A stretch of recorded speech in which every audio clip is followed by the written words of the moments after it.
After watching that video, you've seen the premise, and I should have mentioned that you didn't have to watch the whole thing.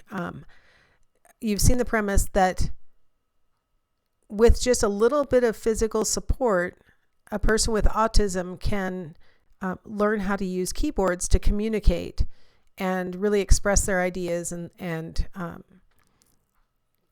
show what they know and what they understand.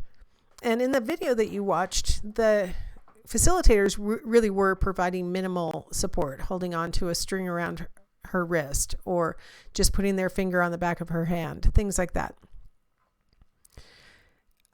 So there's a lot of controversy in the area of facilitated communication because some facilitators have reported that they now realize that they were doing more than just supporting the individual that they were working with. They were actually, the facilitator was actually the one who was communicating.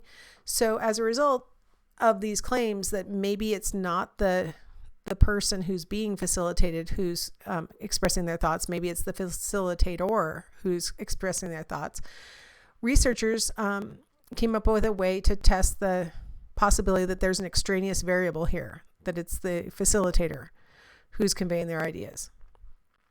So think for a second about how we could test that possibility, that it's really the facilitator that's communicating, before I ruin it and I tell you how they tested it. Well, if the person who is being facilitated is actually communicating,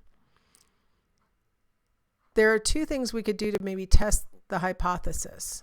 One is to switch out facilitators, someone who doesn't know this person at all, and see if they produce the same kinds of thoughts and ideas with the new facilitator facilitating them than they did with the previous facilitator. If we see a change in the content, we might come to the conclusion that it's really the facilitator that's projecting their own ideas through this person.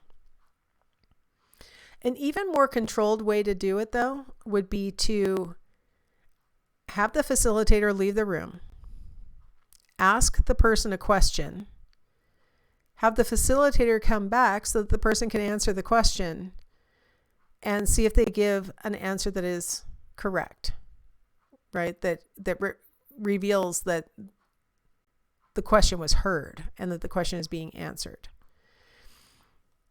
You can eliminate confounds through testing. I thought I'd share with you a little video about how they have officially tested this, and you can check to see that facilitators are oftentimes the explanation for the communications. So I'll give you a second to watch that, and then we'll come back.